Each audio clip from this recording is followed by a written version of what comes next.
Hello friends, welcome to Hind classes. हम group D के previous year question कर रहे हैं। ठीक है, आज हम नया टॉपिक शुरू कर रहे हैं जिसका नाम है औसत यानी एवरेज। इसका ये पार्ट 1 होने वाला है। ठीक है, तो चलिए शुरू करते हैं। फर्स्ट क्वेश्चन है, एक छात्र द्वारा 5 विषयों में प्राप्त औसत अंक 75 है। उसके पहले 2 विषयों का औसत अंक 65 है और उसके अंतिम 2 विषयों का औसत अंक 85 है। तो उसे तीसरे विषय में कितने अंक प्राप्त हुए हैं? ठीक है, तो देखिए, एक छात्र है जिसके कुल 5 विषय हैं। 5 विषय दिए गए हैं, उनका औसत अंक है 75। तो 5 विषयों में जो हमें अंक मिले, कुल अंक मिले, उनका योग निकालने के लिए हमें क्या करना होगा? 75 गुने 5 करना होगा। ठीक है, हम औसत कैसे निकालते हैं? सभी संख्याएं जो दी गई है उनका योग बटा में जितनी संख्याएं उन्हें निकालते हैं तो औसत निकलता है। ठीक है, तो ये जो फॉर्मूला है यही हम यूज़ करने वाले हैं। तो हमें योग निकालना है, तो 5 विषयों में प्राप्तांक योग निकालना है। तो क्या होगा? योग ये संख्या गुना चला जाएगा, औसत गुने संख्या। ठीक है, तो औसत कितना दिया गया है? 75 गुना में विषय कितने हैं? 5 विषय हैं। तो 5 विषयों में प्राप्त अंक कितने होंगे? 5 पचे 25, 2 हासिल, 5 सते 35 और 2 37। ठीक है, तो 375 कुल अंक मिले विद्यार्थी को। अब हमें 2 विषयों के अंक पता है, पहले 2 विषयों के और अंतिम 2 विषयों के। अगर हमने इन 2 विषयों के अंक इसमें से घटा दिए तो हमें तीसरे विषय के अंक मिलेंगे। ठीक है, तो इसी प्रकार 2 विषयों के, प्रथम 2 विषयों के अंकों का योग, ठीक है, वो निकालेंगे। तो कैसे होगा? प्रथम 2 विषयों के 65 गुना में विषय 2 है तो 2, औसत गुने संख्या। ठीक है, 5 दूने 10 हासिल 1, 6 दूने 12 और 1 13, 130। और अंतिम 2 विषयों के अंकों का योग वह आएगा 85 इंटू 2। ठीक है, तो 5 दूने 10 हासिल 1, 16 और 1 17। प्रथम 2 विषयों के 130, अंतिम 2 विषयों के 170। अगर हम इन दोनों को कुल अंकों में से घटा दें तो हमें क्या मिलेगा? तीसरे विषयों में जो प्राप्त अंक हैं वो मिलेंगे। ठीक है, तो चलिए घटाते हैं। 375 में से पहले 130 घटाते हैं, 130 घटाते हैं। ठीक है, तो कितने आएंगे? 245। उसमें से दूसरी बार जो अंतिम 2 विषयों के अंक हैं वो घटाएंगे, तो कितने आएंगे? 4 में से 7 नहीं जाते तो हासिल लिया जाएगा, 14 हो जाएंगे। 14 में से 7 गए 7, में से 1 गया 0। तो तीसरे विषय के जो अंक हैं, थर्ड विषय में जो अंक मिले हैं वो कितने हैं? वो है 75। ठीक है, तो 75 कौन से ऑप्शन में है? थर्ड ऑप्शन में। ठीक है, तो सी हमारा राइट आंसर हो जाएगा। चलिए अगला क्वेश्चन है 50 छात्रों की एक कक्षा में लड़कों और लड़कियों का अनुपात 2:3 दिया है। लड़कों का औसत अंक 60 है और लड़कियों का औसत अंक 70 है। पूरी कक्षा का औसत अंक क्या होगा? ठीक है, तो हमें पूरी कक्षा का औसत अंक निकालने के लिए पूरी कक्षा के अंकों का योग पता होना चाहिए। पूरी कक्षा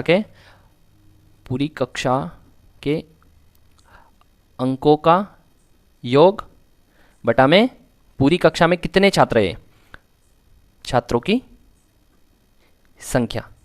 ठीक है, तो ये कैसे निकालेंगे हम? अनुपात दिया गया है तो अनुपात में हम 2 3 भी ले सकते हैं, लड़के 2 ले सकते हैं, लड़कियां 3, या फिर 20 30 ऐसा कुछ भी ले सकते हैं। हम 2 और 3 ही लेंगे। ठीक है, लड़के कितने हैं? लड़के मानते हैं 2 और लड़कियां कितनी हैं? 5। ठीक है, हम अनुपात में है तो इनको 20 50 ऐसे भी ले सकते हैं, या 200 500 ऐसे भी ले सकते हैं। ठीक है, तो पूरी कक्षा में अंकों का योग कैसे मिलेगा? लड़कों की संख्या गुना में लड़कों के औसत अंक। हमने देखा औसत कैसे निकालते हैं? योग बटा में कितनी संख्या है उतना। तो योग बराबर क्या आ जाएगा? ये मल्टीप्लाई में चला जाएगा, औसत गुना में संख्या। ठीक है, तो हम पहले तो लड़के कितने हैं? 2। ठीक है, और उनका लड़कों का औसत कितना है? संख्या 2, औसत 60। उसमें ऐड करेंगे लड़कियों का। लड़कियां कितनी हैं? 3 लड़कियां हैं। ठीक है, 2:3 है, सॉरी, तो लड़कियां कितनी है? 3, 3 गुना में लड़कियों का औसत क्या है? लड़कियों का औसत अंक 70 बटा में कुल छात्रों की संख्या। कुल छात्र कितने होंगे? 2 + 3 5 हो जाएंगे, ठीक है। तो कितना आएगा? 60 × 2 120 प्लस में 7 या 21 210 बटा में 5। इनका एडिशन कर लेंगे, 0 2 और 1 3 2 और 1 3 बटा में 5। यह हमारा कुल कक्षा का औसत आएगा, ठीक है। 5 सके 30 5 सके 30, इतने जो अंक है 66, ये क्या आ गया हमारा? पूरी कक्षा का औसत आ गया, ठीक है। तो बी आंसर हमारा राइट हो जाएगा। चलिए अगला क्वेश्चन है, थर्ड क्वेश्चन है। 81 परिणामों का औसत 54 है। यदि प्रथम 59 परिणामों का औसत 52 है और अंतिम 21 परिणामों का औसत 60 है, तो 60वें परिणाम की गणना करें, ठीक है। तो प्रथम 59 और अंतिम 21, ये मिलकर कितने हो जाते हैं? 10 हासिल 1, ये 80 हो जाते हैं, ठीक है। तो हमें 60वें जो परिणाम है, 60वां जो परिणाम है उसका औसत निकालना है, ठीक है। तो ये कैसे निकालेंगे हम? जैसे हमने फर्स्ट क्वेश्चन किया, ठीक है।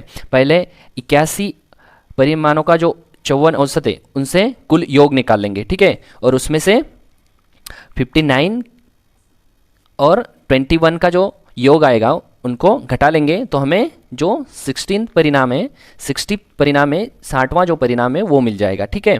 तो चलिए शुरू करते हैं। कुल योग क्या होगा परिणामों का? 81 × 54, ठीक है। तो ये साइड कर लेते हैं हम। 54 × 81, 1 4 4 1 5 5 8 चौके 32 3 8 5 40 और 3 43 4 7 3 4, कितना आ गया? 43 74। और 59 परिणामों का योग, यह कितना आएगा? 59 इंटू औसत कितना है इसका? 52। तो यह क्या आएगा? 59 × 52, 18 हासिल 1 10 और 1 11 5 9 45 25 25 और 29, ठीक है। 6 10 हासिल 1 3068, यह आ जाएगा 3068। और अंतिम जो ये प्रथम हो गए, ठीक है। और जो अंतिम होंगे, अंतिम 21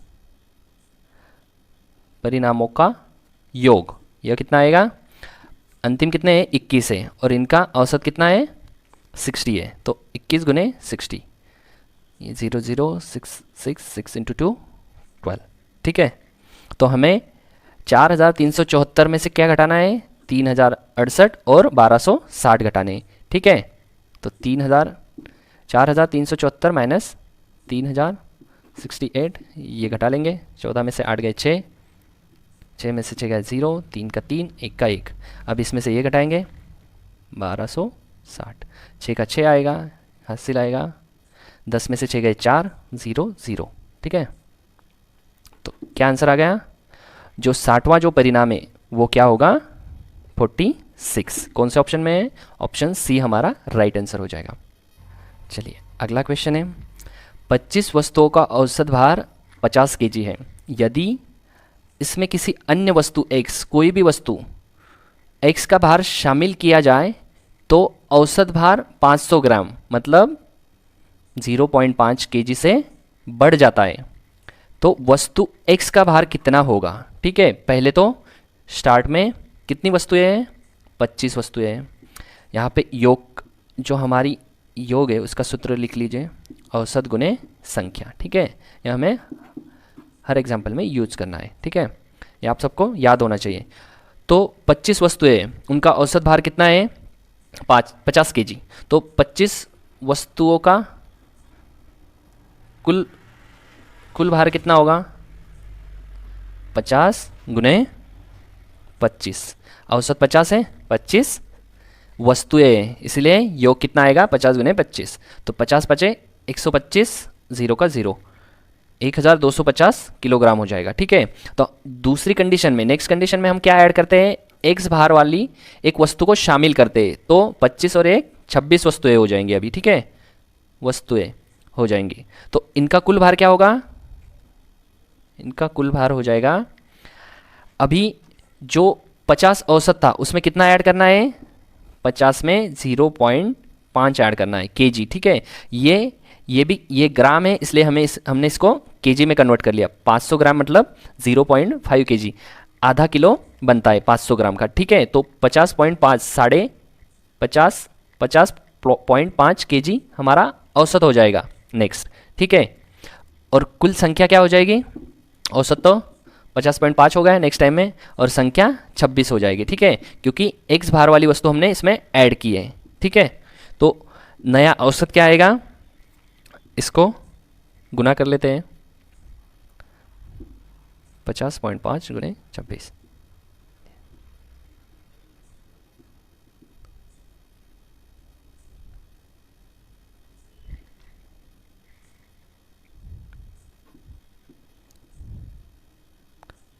तो आ जाएगा 1313 आ गया। तो अभी यह बढ़ गया है, क्यों बढ़ गया है, क्योंकि x जो भार की जो वस्तु है वो हमने इसमें ऐड कर ली गई है, तो हमें उसका भार निकालना है, तो हम इन दोनों का सब्सट्रैक्शन कर लेंगे, तो हमें उस वस्तु का भार मिल जाएगा, ठीक है। 3 का 3, 1 में से 5 नहीं जाता तो 11 होंगे, यहाँ पे 2 हो जाएंगे, और क्या आ जाएगा, 11 में से 5 गए 6, 63 केजी, 63 केजी हमारा आंसर आ जाएगा। आंसर डी, ऑप्शन डी हमारा राइट आंसर हो जाएगा, ठीक है। चलिए अगला क्वेश्चन है, किसी कक्षा में 18 लड़कों का एक टेस्ट में प्राप्त अंकों का औसत 16 है। कक्षा में 18 लड़के हैं और वहाँ पे एक टेस्ट हुआ है, तो 16 अंक, औसत 16 अंक प्राप्त हुए लड़कों को, ठीक है। जबकि कक्षा के कुल विद्यार्थियों का औसत 18.1 है, लड़कियों के प्राप्तांकों का औसत क्या होगा, ठीक है। तो कक्षा में कुल कितने विद्यार्थी है 30, तो उसमें से लड़के कितने हैं, लड़के तो दिए गए हैं 18, तो लड़कियां कितनी होगी, लड़कियां 12 हो जाएगी, क्योंकि 12 और 18 कितना होता है 30 होता है, ठीक है। यहाँ से हमें लड़कियां मिल गई।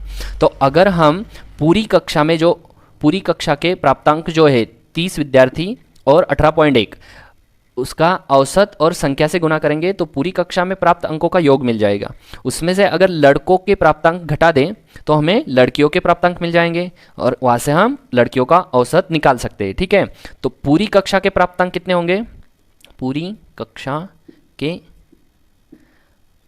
प्राप्तांकों का योग वो कितना हो जाएगा, हमें पता है क्या फॉर्मूला है, औसत गुना संख्या। तो औसत क्या है, पूरे क्लास की, पूरी कक्षा की, ठीक है। पूरे कक्षा में विद्यार्थी है 30 और उनका औसत है 18.1, तो इसको गुना कर लेते हैं,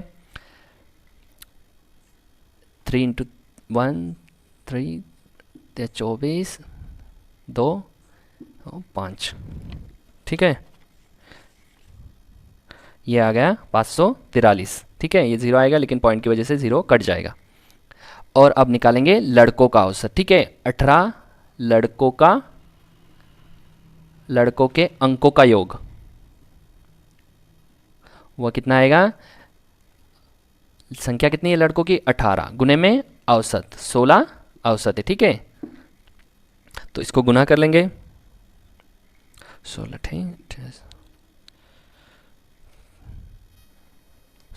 128, हासिल 12 जाएंगे, 16 × 16 ये हो जाएंगे 28, तो ये कुल योग आ गया 18 लड़कों का 288। तो लड़कियों की अंकों का योग हमें कैसे मिलेगा, कुल अंकों के योग में से लड़कों के अंक घटा दिए जाए तो हमें क्या मिलेगा, लड़कियों के अंकों का योग, ठीक है। तो इस साइड करते हैं, 543 माइनस 288, ठीक है, 13 हो जाएगा, यहाँ पे हो जाएगा 3, 13 में से 8 गए, 5, यहाँ पे भी डिवाइड नहीं होगा, माइनस नहीं होगा, इसलिए हासिल लेते हैं ये 5 में से, तो हमारा आंसर आ जाएगा 4 में से 2 गए 2, 255। तो 255 को कितने से डिवाइड करेंगे, 12 से, क्योंकि कुल योग बटा में संख्या करेंगे तो क्या मिल जाएगा, औसत मिल जाएगा, ठीक है।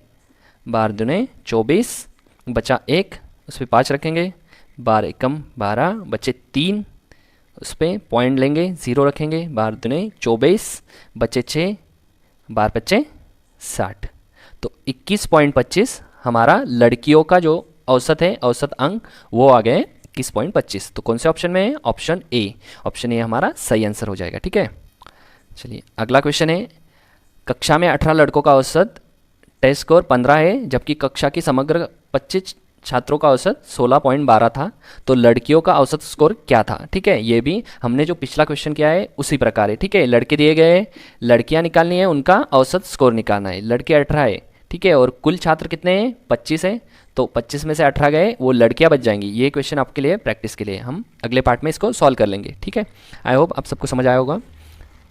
थैंक यू, जय हिंद।